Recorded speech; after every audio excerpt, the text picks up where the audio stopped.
আগের ভিডিওতে আপনি দেখলেন যে কি করে একজন অচেনা মহিলা গ্রামে আসে নিজের চিকেন স্যুপের ব্যবসা নিয়ে।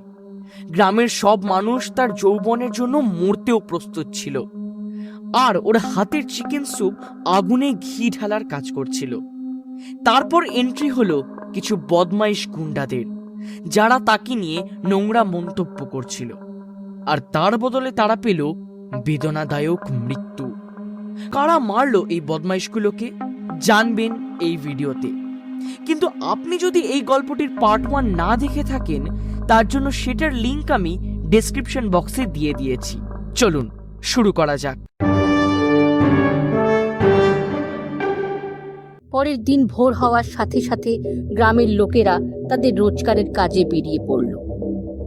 মোহিনী আর গোপালও তাদের নিজের নিজের ঠেলা নিয়ে দাঁড়িয়ে গ্রাহকদের জন্য দোসা আর স্যুপ বিক্রি করছিল।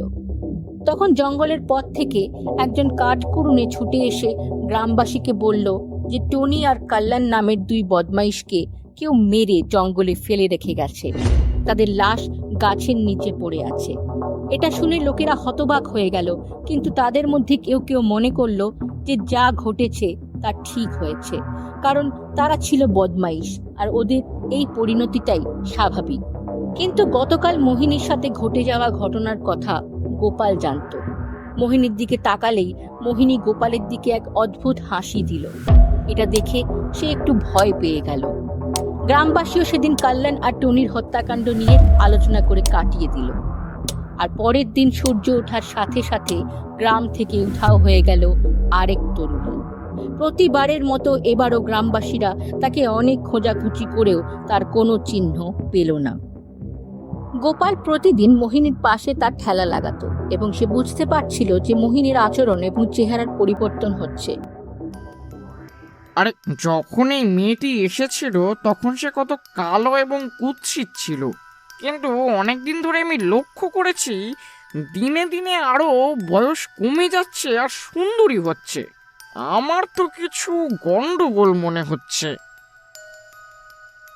তারপর সন্ধ্যায় সবাই যে যার বাড়ি চলে গেলে গোপাল তার ঠেলা নিয়ে মোড়লের বাড়িতে গিয়ে মোড়লকে সব কথা বলল। এই জমিদার বাবু, আমি বলছিলাম কি, আপনি কি জানেন যে এই গ্রাম থেকে অনেক তরুণী নিখোঁজ হচ্ছে? আমি দেখেছি যখনই কোনো যুবতী সেই মোহিনীর থেকে চিকেন স্যুপ কিনে খায়, তার পরের দিনই সে অদৃশ্য হয়ে যায়। আমার তো মনে হচ্ছে কিছু গন্ডগোল হয়েছে। বুদ্ধি লোপ পেয়েছে তোর, যে তুই ওই গরিব মেয়েটির বিরুদ্ধে এত বড় অভিযোগ করছিস। সেই বেচারি মেয়েটি তার ঘর চালানোর জন্য কত পরিশ্রম করছে। আমার মনে হয় ও আসার কারণে তোর রোজগার কমে গেছে, তাই তুই ওর ওপর এসব দোষ দিচ্ছিস। আজকের পর তুই যদি আমার কাছে এসে এইসব অভিযোগ জানাস, তাহলে কিন্তু পুরো পঞ্চায়েতের সামনে তোর কি অবস্থা করব তুই দেখিস। মোড়লের তিরস্কারের পর গোপাল বিষণ্ণ মুখে বাড়ির দিকে চলে গেল। কিন্তু গোপাল হাল ছাড়ল না এবং রাত জেগে গ্রাম পাহারা দেওয়ার সিদ্ধান্ত নিল। রাত নামার সাথে সাথেই গোপাল লুকিয়ে লুকিয়ে দেখতে লাগলো গ্রামের সমস্ত কাণ্ড কারখানা। রাতে আঁধারে চারিদিকে রাতে পেঁচার আওয়াজ ভেসে উঠল।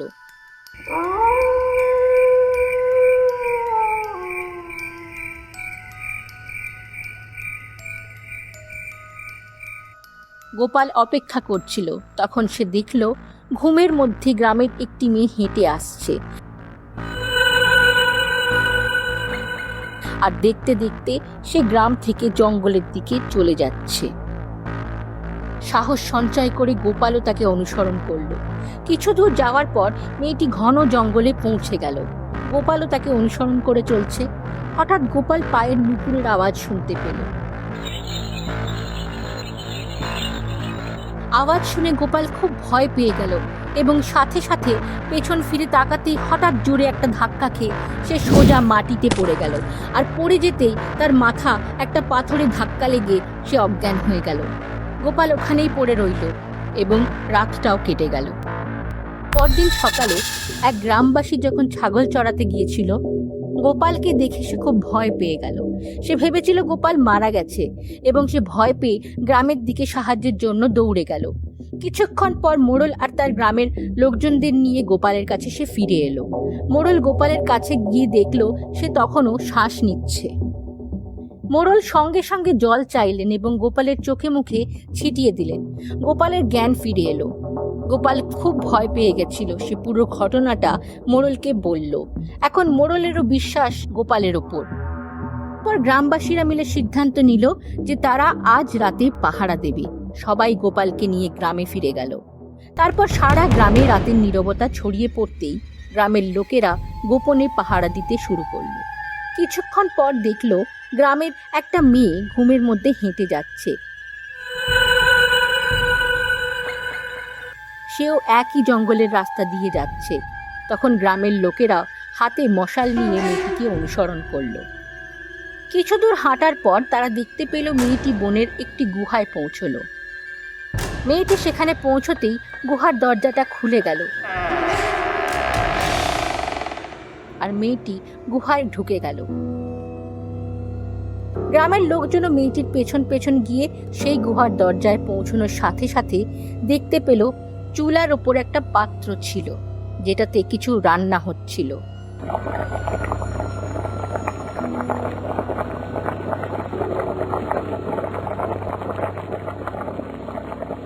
মোড়ল যেই কাছে গিয়ে দেখলো তার নিঃশ্বাস বন্ধ হয়ে গেল, কারণ পাত্রটি রক্তে ভরা ছিল আর সেখানে ইঁদুর আর কিছু মৃত প্রাণীর মাংসের টুকরো ছিল। এটা তো সেই সুপওয়ালি মোহিনীর বাসন। এইটাতে এত রক্ত কোত্থেকে এলো? আর এই মরা জঙ্গলি জানোয়ারগুলো কোত্থেকে এলো? আরে রাম রাম রাম রাম। তারপর গ্রামের মানুষ গুহার ভেতরে পৌঁছতে তাদের চোখ বড় বড় হয়ে গেল। সেখানে অনেক গুহার ভেতরে চারিদিকে পড়েছিল বিভিন্ন ধরনের প্রাণী ও মানুষের হাড়। তারপর মোড়ল গুহার অন্য কোণে চোখ ফেরানোর সাথে সাথেই দেখতে পেল গ্রামের অনেক মেয়ে অজ্ঞান হয়ে পড়ে রয়েছে। একজন তান্ত্রিক বসে তন্ত্রক্রিয়া করছিল এবং সেই মেয়েটি যে এই মাত্র এসেছিল, মোহিনী তার গায়ে রক্ত ঢালছিল। আরে আরে ওই মেয়েটার সাথে তুমি কি করছো? আর এসব কি? মোড়ল আর কিছু বলার আগেই তার একটা প্রবল বাজ পড়ল এবং মোহিনী তার সুন্দর রূপটাকে বদলে ভয়ঙ্কর ডাইনিতে পরিণত হলো। তার বিভৎস রূপ দেখে সবাই ভয় কাঁপতে থাকলো। অনেকের প্যান্টও ভিজে গেল। আরে বাহ, পুরো গ্রাম আজ নিজে থেকেই আমার কাছে এসেছে। খুব ভালো লাগলো। তোমরাও দেখো আজ কিভাবে এই মেয়েদের বলি দিয়ে আমি আরো যৌবন হয়ে উঠি। তারপর পুরুষদের বলি দিয়ে আমার এবং এই তান্ত্রিকের ক্ষমতা আরো বেড়ে যাবে। তারপর আমরা চিরদিনের জন্য যুবক আর অমর হয়ে যাব। আসলে মোহিনী ছিল একটা ডাইনি, যাকে ওই তান্ত্রিকটা সিদ্ধি অর্জনের জন্য কাবু করে রেখেছিল। আর এই উদ্দেশ্য পূরণের জন্যই সে তার রূপ পরিবর্তন করে গ্রামে গিয়ে যুবতী মেয়েদের কাছে স্যুপ বিক্রি করত। স্যুপ খাইয়ে সে তাদের শিকার করত। গোটা গুহায় নানা রকম ভয়ঙ্কর আওয়াজ হতে লাগলো। তারপর ডাইনির হাতে একটা ছুরি দেখা গেল। এখন সে তার ভয়ঙ্কর রূপ নিয়ে গ্রামবাসীদের দিকে এগোতে লাগলো আর মোড়লের কাছে পৌঁছে সে মোড়লকে মারার চেষ্টা করলো। সে তার ছোড়া তোলার সাথে সাথে একটা ত্রিশূল ডাইনির গলা কেটে তার ঘর থেকে শরীর আলাদা করে দিল এবং তার শরীরটা মাটিতে পড়ে গেল।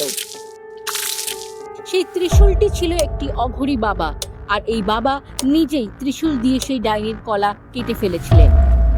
আসলে দিনের বেলাতেই মোড়ল বাবাকে গ্রামে ঘটে যাওয়া ঘটনাটা জানিয়েছিল।